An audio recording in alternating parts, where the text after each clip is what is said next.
All right, ladies and gentlemen, it's another DADCAW. It is 2 p.m. in the 11th, on the 11th, in the 11th? Is time in a day? Anyway, it's the 11th of May. Hey, that rhymed. We're off to a splendid start here. 11th of May, 2020. Just sat down a mod stream where I worked on Magmaticus, which is a 5-player Ashworld melee map. And that is a perfect springboard into my main topic today, actually. Believe it or not, that was not planned, per se, but it's pretty good. So, I'm going to be talking about motivation versus progress.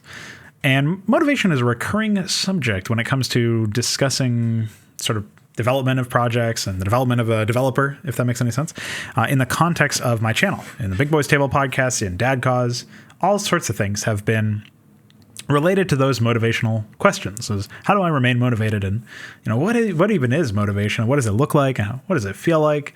How do I make sure that I'm always getting work done and always being motivated? And the short answer is there is no short answer as far as I can tell. It's just do the work, really. Just be disciplined, I suppose. That will unlock a lot of motivation just because you turn the problem of whatever it is you're trying to stay motivated regarding into I must stay motivated. And if I don't, then I'm being undisciplined, and being undisciplined is bad and I don't want to be bad. Like you actually turn it into I don't know if it's a moral thing, but it's certainly like you're failing your own standards and you don't want to do that. So it adds like another reason for you to strive towards whatever it is you're trying to remain motivated to do. So that's more of an externality, though. Most recently, I've encountered motivational issues regarding just doing work, period. And I've done the work anyway. Obviously, my streak hasn't broken as far as the mod streaming goes. But the context of the work I've been doing has not actually had enough time to blossom into the fruits of my labor, insofar as I haven't been able to experience, even qualitatively speaking, I haven't been able to look and make a determination as to whether or not the work I'm doing is good. Insofar as the work I'm doing is going to reflect positively on the development that we're trying to make happen. So what does that all mean? Concrete examples will help. I've been working with assembly lately and trying to disassemble functions in order to turn them into pseudocode so that iQuare can turn that pseudocode into a hook in either GPTP, which is C++, or A's, which is Rust, such that he will then be able to transform that into some data, some sort of function that we can then make use of. Basically, I'm taking the original functions of the game, reverse engineering it from assembly code, and turning it into essentially a version of the source code that we can interact with. And iQuare's doing that interacting. I'm just doing the translating. I'm the intermediary in that sense. And this has been something that I actually, there's another topic we can get into after this. Is I sort of took this idea of me translating assembly into pseudocode, and I thought to myself that I would never be able to actually do that. And because I thought that, when I actually did learn how to do that to some degree, whether or not it's good is another thing entirely, but whether or not I'm competent at it is still to be determined, and something that I'm still working on anyway. But when I did that, when I made that step and I made that effort, and I learned something about this sort of function, this skill, I took a skill out of a folder that I had labeled stuff I can't do, or stuff that I think I can't do, right? But I labeled that. I was like, I'm not going to be able to do that. That's crazy. And so I took that skill out of a folder that said stuff I can't do and put it into a folder that said stuff I can do. And just the act of doing that and realizing, oh, wait, I actually can do this was very motivational. It was something that I was very excited about. It's kind of similar to melee mapping, even though I never really doubted that I would be able to make a melee map. But seeing the significant growth from the first version of Isolation Tank, an ice map I made a while ago, like 2 weeks ago now, and the new version, obviously, that was made like 4 hours after the fact. Because we did a lot of playtests and I got some feedback and I made some significant changes in a very short amount of time. And we still haven't been able to test that version of the map, which is going back into the first topic of our discussion. But the fact that I was able to make such progress in such a short amount of time is kind of mirrored by my journey with assembly so far, where I've been able to get a pretty decent understanding of the basics and go from that into making some pretty good headway in functions that, iQuare has been looking to get translated for a very long time in theory. And so, including some very large ones, if I don't say so myself. And so what that actually ends up looking like is an experience of me learning a new skill in short order and being able to say, wow, the skill that I didn't necessarily know I could learn, or even thought, as far as assembly goes, even thought I would never be able to learn. Now I can actually wear that hat. Now I can say I have that skill and I can be of use in that context. And that feels good, obviously. That feels pretty good. But the context of that in the context of trying to be, say, motivated to do that work and to learn those skills is something else. Because the progress I've made in melee mapping and in assembly and translating all that stuff has not been met with testable hypotheses or testable, content, right? I haven't seen the results of that, really. I've seen growth in my skills, and I've been able to observe those and latch onto those as elements of, what I'm doing that should be celebrated by myself, obviously. Like, I'm happy that I'm improving my skills. But I haven't been able to really play test like the new version of Isolation Tank, Magmaticus, this Ashworld map that I've been making. I haven't been able to see the fruits of my labor in the ladder map, the melee map stuff. I also haven't been able to see those fruits and experience those fruits in the assembly side of things, because we haven't actually translated anything from my pseudocode into hooks, into gameplay functions, into editable variables or new AI commands or config options or some new functionality that is tangibly improving the game. Now, even though I genuinely believe that both of those things will happen, that I'll see genuine and tangible improvement in the melee map pool that we have available when we play Hydra on Fraud Night, and the functionality that we have available to us as developers of content within Brood War, based on my improvement in the melee map department and in the assembly department, well, I do genuinely believe that, yes, we will have tangible improvements eventually. The fact that we haven't had them yet is something that has been bugging me. And I only recently realized that that's what was bugging me. That's exactly the problem. So it seems. And so that to me is an interesting realization. It's one of those things that, subconsciously you've been having some problems, remaining motivated in this case, it was my problem. But you've not really been able to zero in on exactly what the issue is. Well, now you can. And with this explanation of it, I hope that I can remind people that even if you're working on something for a very long time without actually being able to experience whether or not it's good and whether or not your work has paid off, there are still elements of that I think are worthwhile. There's still elements of that will eventually pay off, and that's what I'm counting on myself. Is I'm counting on the melee maps to be better than the original passes that I did on them, and the fact that we have these melee maps at all means that I'm counting on, we'll have environments to play ladder in or play Hydra in rather, that will be better than the environments that we were playing in before, which were campaign maps that were redesigned in a last-ditch effort to be multiplayer content. Or at least it'll be like additional quality content that we have to pick from, even if it doesn't outmode those other maps that I was talking about.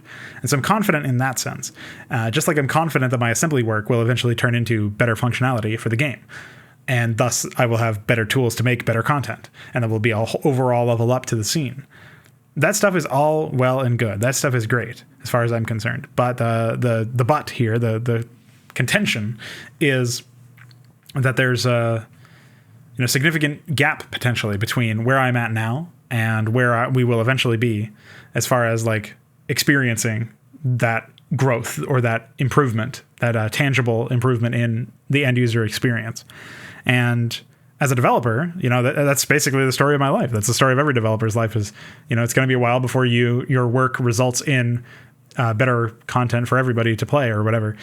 But that doesn't mean that you should just hang it up for a while and wait for the progress to happen by itself, right? It does mean that you have to struggle onward and keep getting progress done.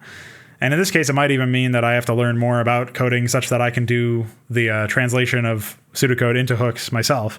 I don't know how deep that rabbit hole will go, but I'm hoping to offset the progress that I've been making lately with stuff that takes a while to manifest into tangible results with stuff that is a little bit easier to immediately appreciate. And that stuff could be like AI, that could be map crap style maps where I just make them really quickly and try to have a half decent experience with them and use it as a way to keep my skills sharp in areas that I haven't been able to test myself in lately. Like I haven't written AI in months because of the fact that I've been waiting for AI improvements.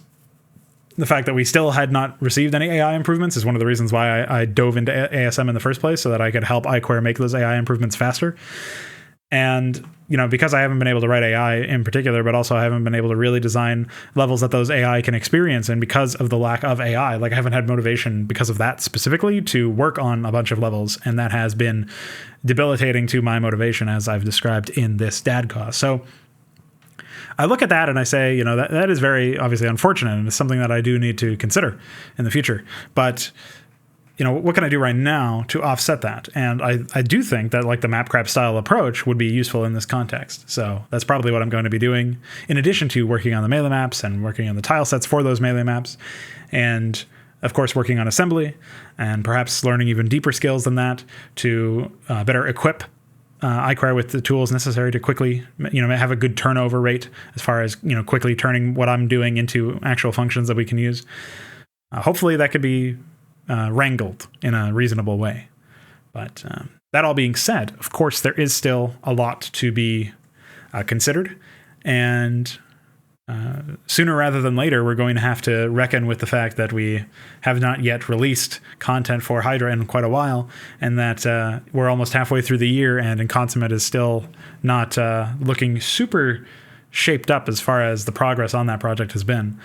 And so, I never really keep myself to a schedule, obviously, as far as trying to release projects on a certain date or release content at regular intervals. But there is something to be said for projections. And when projections are not met, it is a little bit more difficult than you might expect to really, it hits home in a different way than you might expect, basically. And so that is one of those things that I'm still struggling with, I guess. It's another dip to the motivation, perhaps. And so that's a little bit separate than the motivation versus progress thing, where you're making progress, but you're not experiencing the fruits of that progress, the benefits or the tangible results of the progress that you've made. And so you're not able to use that to buttress your motivation. Because of the fact that you can't really do that, that's a little bit different than, the idea that you had some idea of what a timeline would look like, as far as a timetable would look like for actually releasing content, and you didn't actually make it. Obviously, those are two very different problems, and we haven't even necessarily not made it anyway. The projection was some very significant progress on Hydra by the end of this year, which is vague enough that I can describe it as potentially well on its way already. But releasing Inconsummate by the end of this year is something very different, and something that may not happen based on our current projections. So we haven't necessarily failed in that goal, if you even want to call it a goal, but that idea is still there. And so that is still something that I need to explore. I think I'll leave it at that for now, though. Things are still pretty good as far as motivation is concerned, and recently we have set down the FPS games, so I'm happy to have more time to work on things like these assembly projections or translations, the melee maps, eventually I'm going to be working on AI a lot more, and that's going to be very exciting. And I might even decide to work on AI regardless of whether or not we get those updates to the game, based on the fact that I want to, again, have something else to do, right? And so there's plenty of room for me to do plenty of things that will allow me to remain motivated alongside the things that require me to put aside the desire for motivation just to make more progress on stuff that is going to take a lot longer to result in something that will give me that upswing in motivation that I'm looking for. So there's a balance there, and I'm sure I'll be able to strike it some way or another. And that has been the DADCAW. So stay tuned for some more content, particularly in the realm of big boys tables and all that stuff, because of the fact that we do have more free time now. So very excited about that. And it couldn't have come at a better time, as a matter of fact, because of the fact that we have this dip in motivation. We now have even more time to repair that. And especially since I've observed it, I don't think it'll be very debilitating at all. So I look forward to seeing you, actually, in the next piece of content. Goodbye.